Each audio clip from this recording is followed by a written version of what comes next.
প্রথম মনশিক্ষা গান দিয়ে শুরু করব। মন হচ্ছে দেহের রাজা, মনের পাশে থাকে মতি।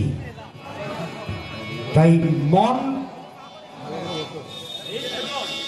যদি বলে বাউল গান শুনবো, তাহলে মন যদি সে বলে তবেই শুনবে, নাহলে কিন্তু মন যদি এখানে বসে থাকে দেহটা, মনটা অন্য জায়গায় থাকলে গানটা কানে লাগবে না।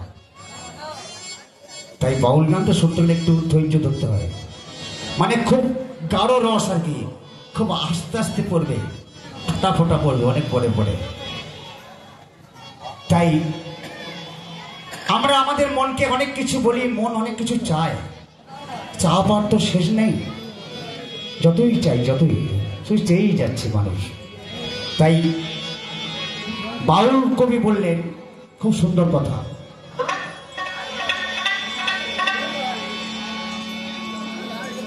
বহু যত্ন করে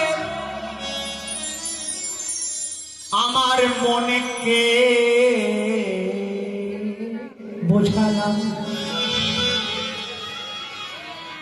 মন কেন আমার বোঝে না, এই মনে বসে আমার ঘরে কত কীর্তি,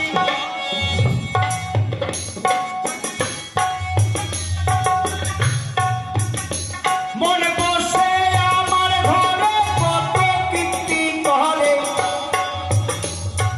মনের আশা তবু মেটে না মেটে না, মন কেন আমার বোঝে না, এই মন কেন আমার বোঝে না।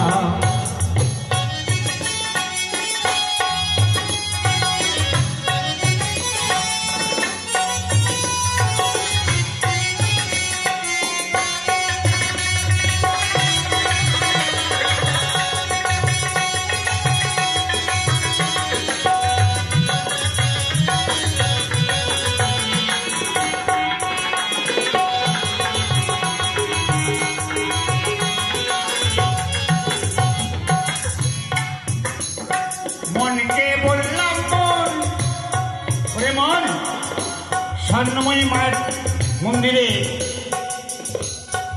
ভাঙা মহোৎসব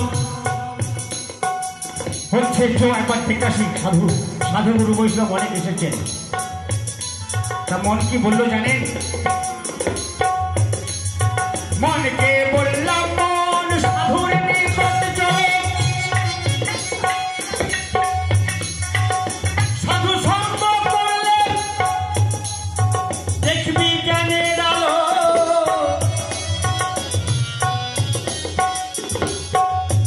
পাগল মন বলে আমার অন্ধকারই ভালো,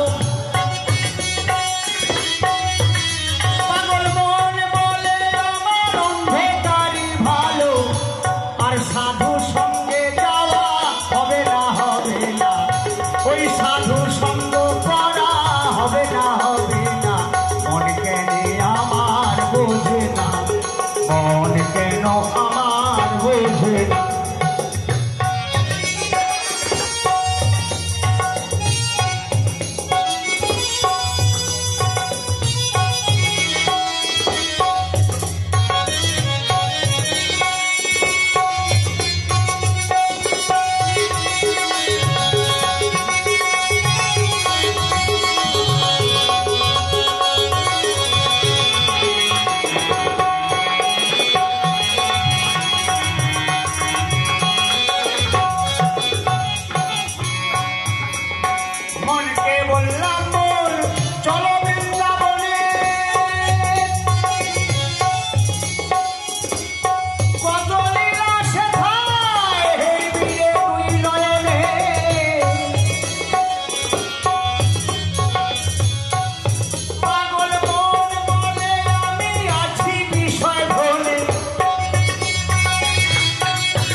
দেখুন এখনই বড় বড় মিষ্টি যদি কাছে নিয়ে যাওয়া হয় না বড় বড় হাঁ বেরিয়ে যাবে কিন্তু হরি বল বলতে হাঁ কিন্তু বেশি বিধু হয়ে যায়। মনকে বললাম মন বলে হরি হরি অন্তিমে যে পাবি সেই ভব সিন্ধু তরি। পাগল মন বলে আমি নাটক নভেল পড়ি।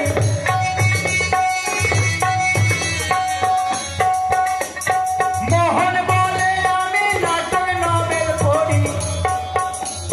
হরি বল বলা হবে না হবে না সেই হরি বল বলা হবে না হবে না। মন কেন আমার বোঝে না মন কেন আমার বোঝে না।